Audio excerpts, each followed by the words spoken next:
प्रधानमंत्री ने की देशवासियों से भारत को स्वच्छ बनाने में योगदान देने और प्लास्टिक की जगह कपड़ों के थैलों का उपयोग करने की अपील। रामगढ़ विधानसभा उपचुनाव को लेकर सारी तैयारियां पूरी। पोलिंग पार्टियां मतदान केंद्रों के लिए रवाना। कल सुबह 7 बजे से शाम 5 बजे तक डाले जाएंगे वोट।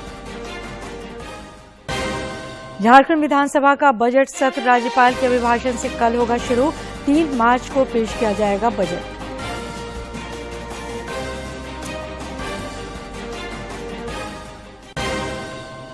और सीनियर महिला राष्ट्रीय हॉकी चैंपियनशिप में झारखंड की टीम ने हरियाणा को हराकर जीता कांस्य पदक।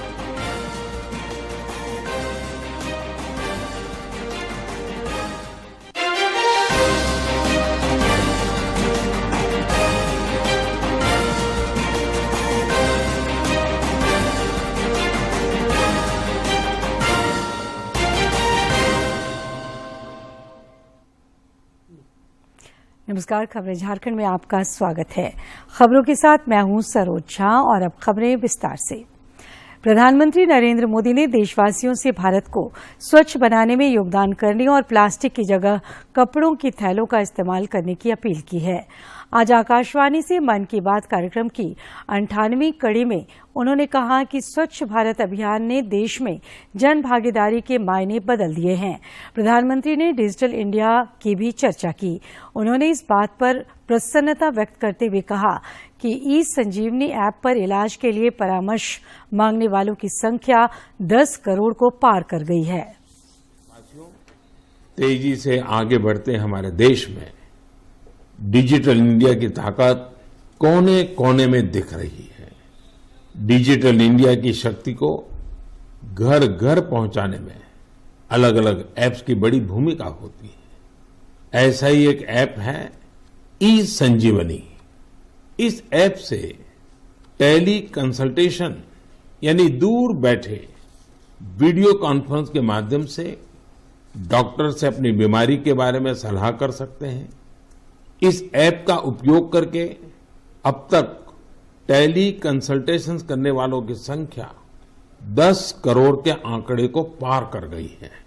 आप कल्पना कर सकते हैं, वीडियो कॉन्फ्रेंस के माध्यम से 10 करोड़ कंसल्टेशंस, मरीज और डॉक्टर के साथ अद्भुत नाता, ये बहुत बड़ी अचीवमेंट है।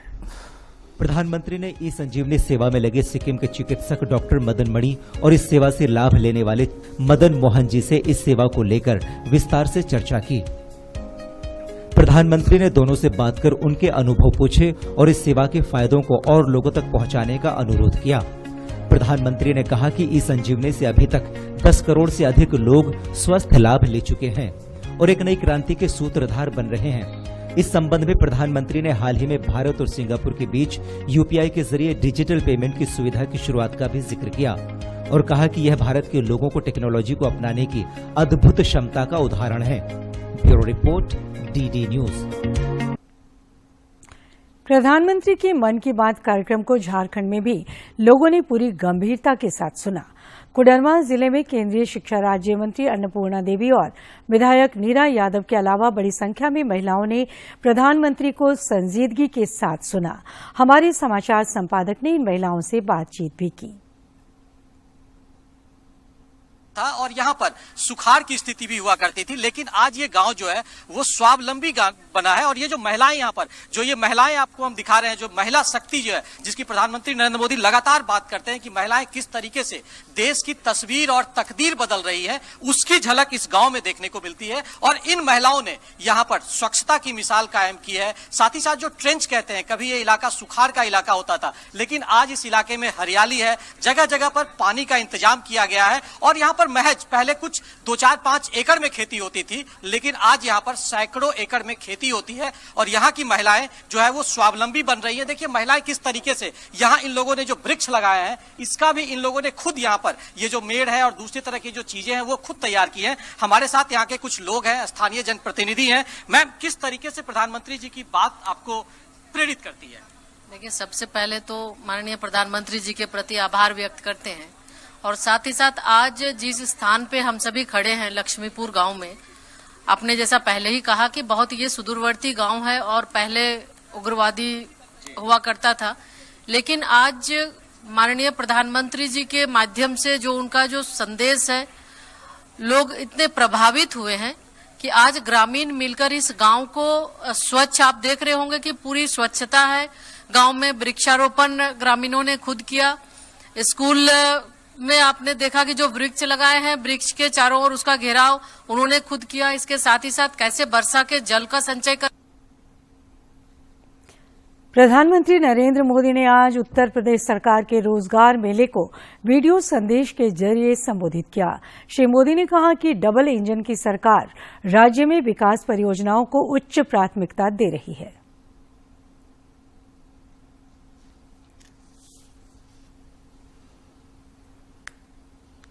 इन दिनों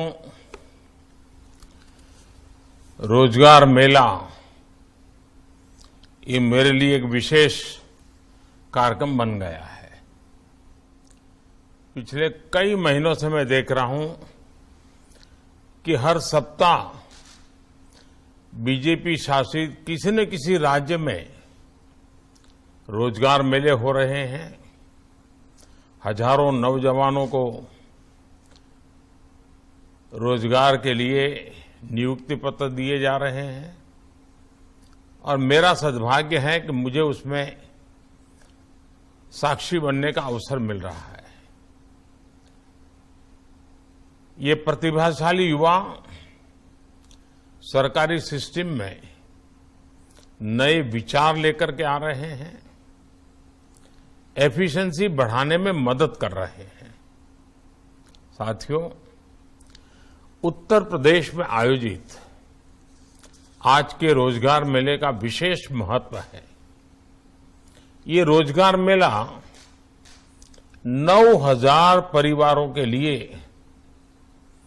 खुशियों की सौगात लेकर आया है। इतना ही नहीं है, बल्कि यूपी में सुरक्षा की भावना को और ज्यादा मजबूत कर रहा है।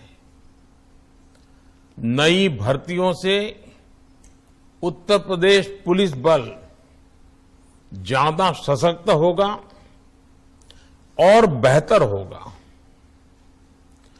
आज जिन युवाओं को नियुक्ति पत्र मिले हैं, उन्हें नई शुरुआत और नई जिम्मेदारियों की मेरी तरफ से बहुत बहुत बधाई है, अनेक अनेक शुभकामनाएं हैं।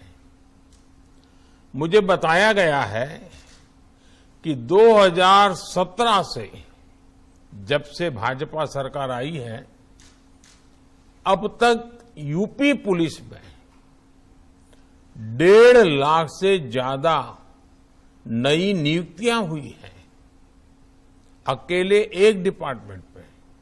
यानी भाजपा के शासन में रोजगार और सुरक्षा दोनों में ही। झारखंड के राज्यपाल सीपी राधाकृष्णन ने आज प्रधानमंत्री नरेंद्र मोदी से नई दिल्ली में शिष्टाचार भेंट की।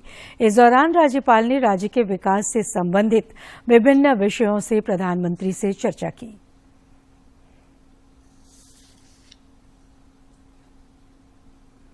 रामगढ़ विधानसभा उपचुनाव की सभी तैयारियां पूरी कर ली गई हैं। पोलिंग पार्टियों को मतदान केंद्रों के लिए रवाना कर दिया गया है। कल सवेरे 7 बजे से शाम 5 बजे तक वोट डाले जाएंगे। मतदान के लिए 405 केंद्र बनाए गए हैं और 2000 से अधिक मतदान कर्मियों को लगाया गया है।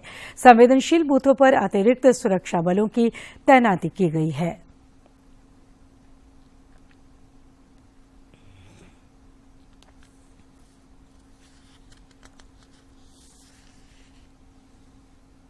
भी आज रवाना कर दिया गया है। जिला प्रशासन प्रतिबद्ध है कि कल का जो उपचुनाव है वो शांतिपूर्वक और निष्पक्ष तरीके से कराया जाएगा। अति संवेदनशील जो बूथ है वहाँ पर क्या है? अति संवेदनशील बूथ में हम लोगों ने अतिरिक्त सुरक्षा बल की तैनाती करी है। वहाँ पर सीएपीएफ और हमारे जिला पुलिस के भी अतिरिक्त जवान दिए। जनजातीय मामलों के केंद्रीय मंत्री अर्जुन मुंडा आज जमशेदपुर में आदिवासी मुंडा समाज केंद्रीय समिति के मिलन समारोह में शामिल हुए। इस अवसर पर उन्होंने कहा कि आजादी के लंबे अंतराल के बाद पहली बार आदिवासी समाज के विकास की बात हो रही है। प्रधानमंत्री नरेंद्र मोदी के नेतृत्व में जनजातीय समाज के उत्थान की पहल की जा रही है।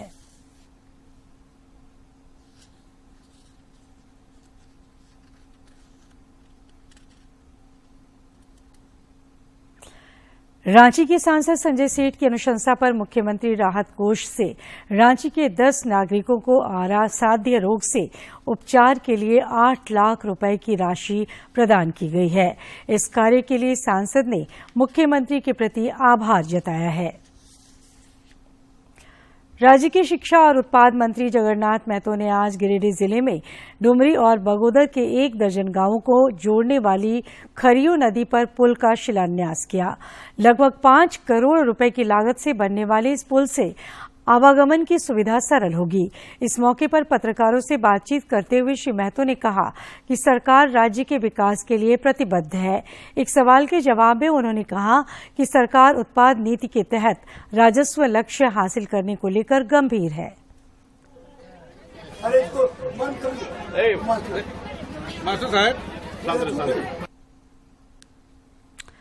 झारखंड विधानसभा का बजट सत्र कल से शुरू हो रहा है। पहले दिन कल राज्यपाल सीपी राधाकृष्णन का अभिभाषण होगा। इसके बाद सरकार की ओर से विधेयक की प्रति पटल पर रखी जाएगी। इसके साथ ही शोक प्रस्ताव भी होगा। सत्र के दौरान राज्य सरकार 3 मार्च को वित्तीय वर्ष 2023-24 का बजट पेश करेगी। इस दौरान कई महत्वपूर्ण विधेयक भी सदन के पटल पर रखे जाएंगे। पलामू जिले में प्रधानमंत्री टीबी मुक्त भारत अभियान के प्रभावी क्रियान्वयन पर बल दिया जा रहा है। इस सिलसिले में आज जिले के पुलिस अधीक्षक चंदन कुमार सिन्हा ने 7 टीबी मरीजों को निक्षय पोषण योजना के तहत पोषण किट वितरित किया। ये सभी मरीज रामगढ़ थाना क्षेत्र के रहने वाले हैं, जिनमें 6 महिलाएं शामिल हैं। पुलिस अधीक्षक ने मरीजों को इस बीमारी से लड़ने के उपाय भी बताए। उन्होंने कहा कि ये पोषण किट वे प्रतिमाह इन 7 मरीजों को देंगे। टीबी पेशेंट्स है उसमें कम्युनिटी पार्टिसिपेशन, मतलब आदमी समाज खुद पहल करे कि वह उनके पोषण का जरूरत का ख्याल रखे। तो ऐसे में समाज के एक नागरिक के नाते मेरी भी जिम्मेवारी थी। तो मैंने 5 पेशेंट डॉक्टर से रिक्वेस्ट किया था सदर अस्पताल से। उन लोगों ने मुझे सूची दी थी, तो पता चला कि दुखद पहलू कि एक पेशेंट जो है उसकी मृत्यु 1 वर्ष पूर्व ही हो चुकी है। तो बाकी 4 पेशेंट थे और यहाँ पर आने पर पता चला कि और भी पेशेंट, तो यहाँ 6 पेशेंट मेरे सामने उपलब्ध हैं। इन 6 को जो है हम लोग जो पोषण किट सरकार ने प्रिस्क्राइब किया है वो किट दिया गया। हजारीबाग में आज जिला विधिक सेवा सह सशक्तिकरण शिविर का आयोजन किया गया। जिला विधिक सेवा प्राधिकार की ओर से आयोजित इस शिविर का उद्घाटन प्रधान जिला सत्र न्यायाधीश सत्य प्रकाश सिन्हा, उपायुक्त नैन्सी सहाय और पुलिस अधीक्षक मनोज रतन चौथे ने संयुक्त रूप से किया। इस दौरान लाभुकों के बीच 5 करोड़ रुपए से ज्यादा की परिसंपत्तियों का वितरण भी किया गया। पश्चिमी सिंहभूम जिले के चक्रधरपुर में पुलिस द्वारा गोवंश की तस्करी की रोकथाम के लिए लगातार छापेमारी की जा रही है। इस सिलसिले में आज 26 गोवंश को तस्करों से मुक्त कराया गया। चक्रधरपुर के एसडीपीओ कपिल चौधरी ने कहा कि गोवंश तस्करी के खिलाफ लगातार कार्रवाई की जा रही है।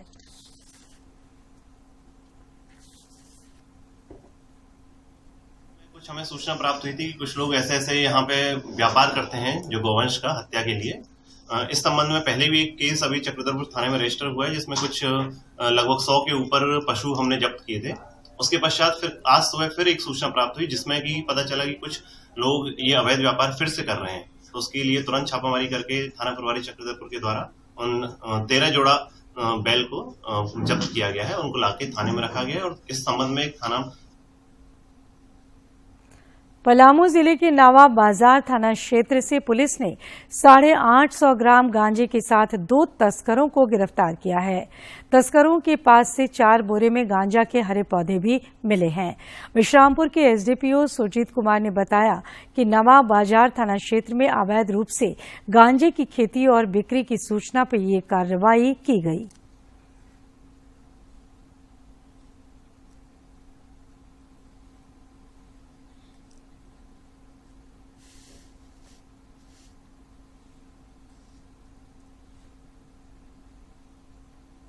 राजधानी रांची समेत राज्य के अधिकांश जिलों में तापमान में बढ़ोतरी हो रही है।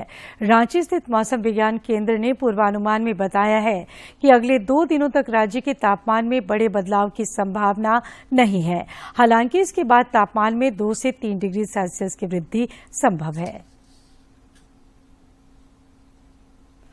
और अब एक नजर डालते हैं प्रमुख शहरों के आज के तापमान पर। राजधानी रांची का अधिकतम तापमान 33 और न्यूनतम तापमान 15 डिग्री सेल्सियस रिकॉर्ड किया गया। जमशेदपुर का अधिकतम तापमान 34 और न्यूनतम तापमान 16 तथा डाल्टनगंज का अधिकतम तापमान 34 और न्यूनतम तापमान 14 डिग्री सेल्सियस रहा।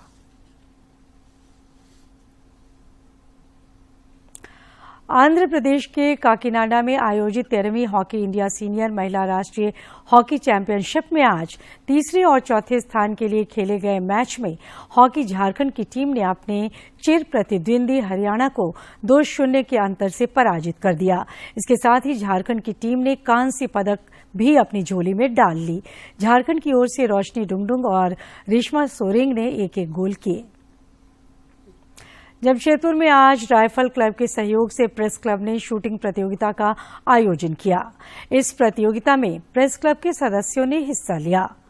प्रेस क्लब के अध्यक्ष प्रशांत सिंह ने बताया कि पत्रकारों के लिए पहली बार शूटिंग प्रतियोगिता का आयोजन किया गया है। जिसमें सभी प्रतिभागी आए हैं, जो कि राइफल 25 मीटर स्टैंडिंग के शूटिंग कंपटीशन हो रही है। जो विजेता होंगे उनको गोल्ड, सिल्वर और ब्रॉन्ज मेडल देने का प्रावधान हम लोग जमशेदपुर राइफल क्लब से हम लोगों ने किया है। औद्योगिक नगरी जमशेदपुर में क्लासिक और विंटेज कार व बाइक रैली के दूसरे संस्करण का आयोजन किया जा रहा है। आज दूसरे दिन भी इस अद्भुत नजारे को देखने के लिए बड़ी संख्या में स्टील सिटी के नागरिक गोपाल मैदान में जमा हुए।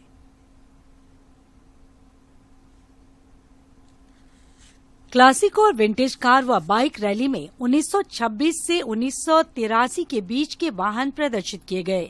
टाटा स्टील के सीईओ टीवी नरेंद्रन ने कहा कि टाटा स्टील खेल, कला और संस्कृति के संरक्षण और पोषण के अपने प्रयासों के तहत क्लासिक और विंटेज कार व बाइक रैली की शुरुआत पिछले वर्ष की थी। उम्मीद है कि आने वाले दिनों में will keep having more and more entries, क्योंकि इसका तो अभी तो लोगों को पता चल रहा है कि हम लोग का हर साल ये होगा। तो अभी हम देख रहे हैं कि रांची से बाहर से भी लोग आ रहे हैं। उम्मीद है कि कलकत्ता से भी लोग आए हैं, कुछ लोग आएंगे और लोग आएंगे। मौके पर मौजूद रुचि नरेंद्रन ने बताया कि कंपनी और टाटा समूह के संस्थापक जमशेदजी नसरवानजी टाटा की दूरदर्शिता और स्मृति का सम्मान करते हुए 183वें संस्थापक दिवस समारोह के हिस्से के रूप में पिछले साल ये कार्यक्रम शुरू किया गया था।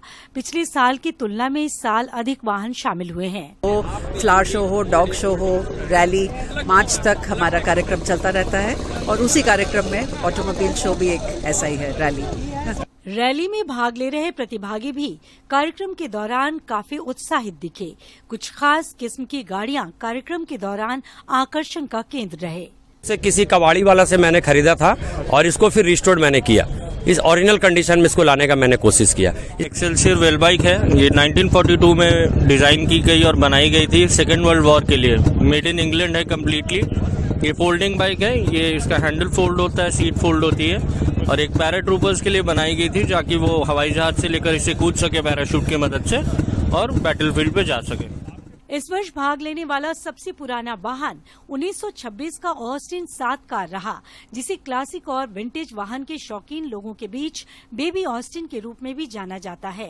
रैली के दूसरे संस्करण में भाग लेने वाला सबसे कम उम्र का वाहन 1983 का फिएट है।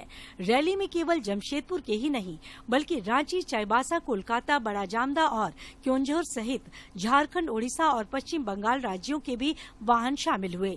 जमशेदपुर से राजेश कुमार लालदास की रिपोर्ट। और अब कुछ खबरें जिलों से।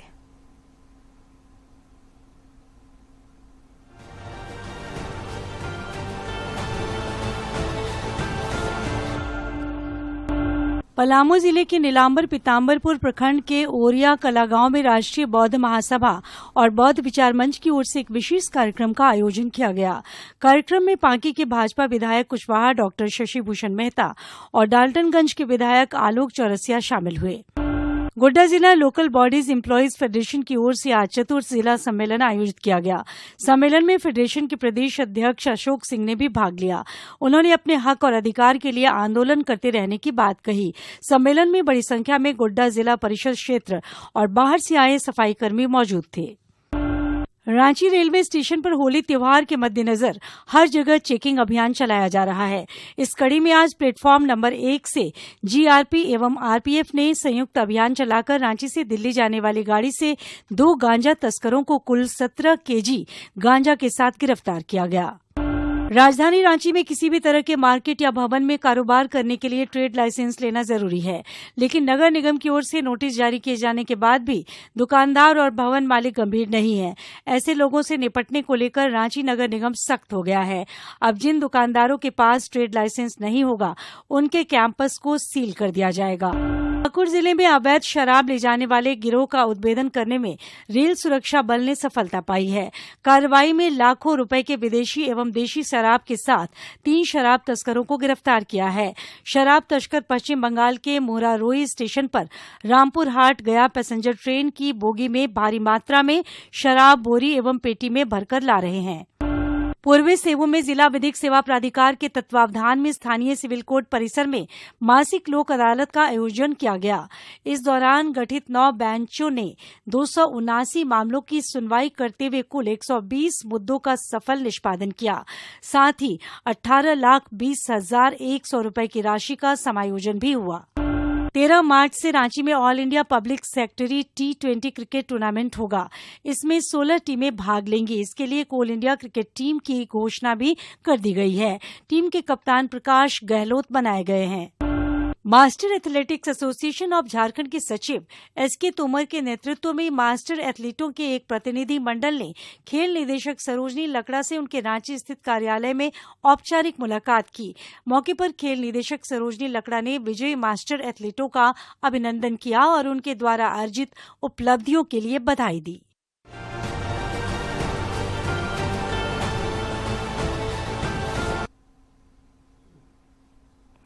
झारखंड में मशरूम के व्यवसाय में अपार संभावनाएं हैं।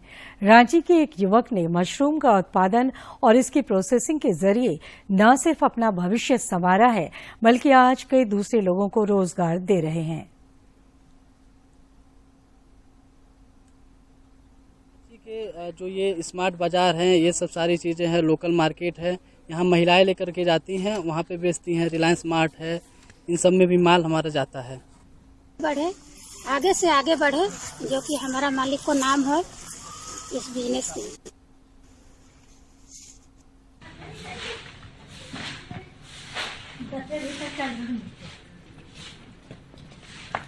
मिल भी रहा है, अपना बच्चों को भी कुछ लाइफ में आगे बढ़ाने का सोच रहे हैं कि इतना कमा सकते हैं, आगे बढ़ा लिखा कर ये कर सकते हैं।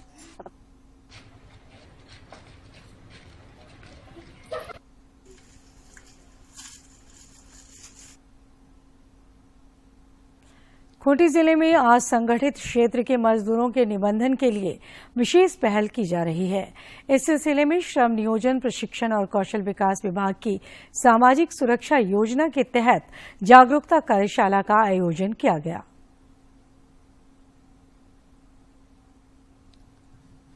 खूंटी के उपायुक्त शशि रंजन के निर्देश पर श्रम विभाग के सभागार में आयोजित जागरूकता कार्यशाला में 273 कर्मकारों के बीच 31 लाख रुपए से अधिक की परिसंपत्तियों का वितरण किया गया। इस मौके पर श्रम अधीक्षक बबन कुमार सिंह ने कर्मकारों के लिए संचालित योजनाओं की जानकारी दी। इस पर हम लोगों ने जानकारी दी, प्रोजेक्टर के माध्यम से भी श्रमिक जो आए हुए थे उन्होंने ये देखा और ये जानकारी प्राप्त की कि रजिस्ट्रेशन कराना उनके लिए कितना लाभदायक है। मौके पर उपस्थित जिला परिषद उपाध्यक्ष मंजू देवी ने मजदूरों के निबंधन पर जोर दिया। उन्होंने कहा कि निबंधित मजदूरों को सरकार की सभी योजनाओं का लाभ मिल पाता है। शायद अगर वो लोग निबंधन कराए होंगे तो उनका परिवार को जरूर आर्थिक सहायता मिली होगी। तो इस जिंदगी का कोई भरोसा नहीं है। प्रशासन की ये कवायद निश्चित रूप से मजदूरों के जीवन में बदलाव लाने के लिए किया जा रहा है। राज्य में बड़ी संख्या में असंगठित मजदूर कार्यरत हैं। सरकार उनके लिए कई योजनाएं भी चला रही है, लेकिन उनका निबंधन नहीं होने के कारण वे इससे वंचित रह जाते हैं। खूंटी से ज्योत्सना शीला डांग की रिपोर्ट। और अब देखते हैं क्यों खास है इतिहास में आज का दिन।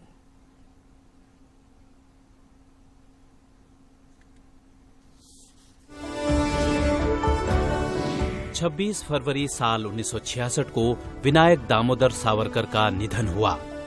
ये एक महान क्रांतिकारी, चिंतक, लेखक, कवि, दूरदर्शी राजनेता और प्रखर हिंदू राष्ट्रवादी थे। हिंदू राष्ट्रवाद की राजनीतिक विचारधारा हिंदुत्व के विकास का श्रेय सावरकर को ही जाता है।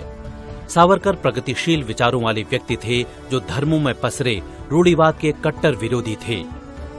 उन्होंने साल 1857 में लड़े गए पहले भारतीय स्वाधीनता संग्राम पर किताब लिखी। सावरकर पहले व्यक्ति थे जिन्होंने ब्रिटिश साम्राज्य के केंद्र लंदन में ही उसके ही विरुद्ध क्रांतिकारी आंदोलन संगठित किया। साल 1904 में गठित क्रांतिकारी संगठन अभिनव भारत इसका प्रमाण है। अभिनव भारत के तहत इनका एक ही सूत्र था, हिंदी को राष्ट्रभाषा व देवनागरी को राष्ट्रलिपि घोषित करना। स्वतंत्रता संग्राम में उन्हें कई बार जेल भी जाना पड़ा। उन्होंने परिवर्तित हिंदुओं को हिंदू धर्म में वापस लाने के लिए सतत प्रयास किए और कई आंदोलन भी चलाए। सावरकर जीवन भर अखंड भारत के पक्षधर रहे। वीर सावरकर को कई बार अखिल भारतीय हिंदू महासभा का राष्ट्रीय अध्यक्ष चुना गया। सावरकर ने कई किताबें लिखी जो स्वतंत्रता और हिंदुत्व का प्रतिनिधित्व करती हैं।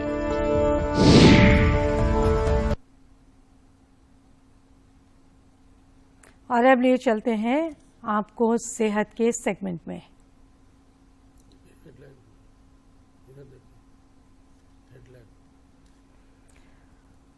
और आखिर में इस बुलेटिन के मुख्य समाचार एक बार फिर।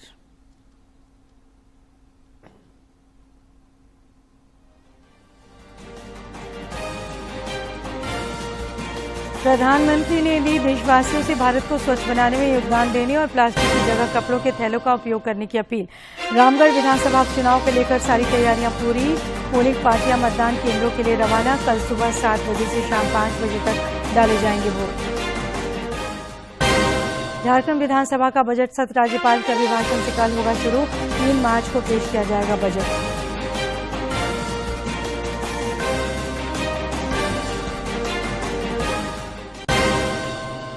और सीनियर महिला राष्ट्रीय हॉकी चैंपियनशिप में झारखंड की टीम ने हरियाणा को हराकर जीता कांस्य पदक।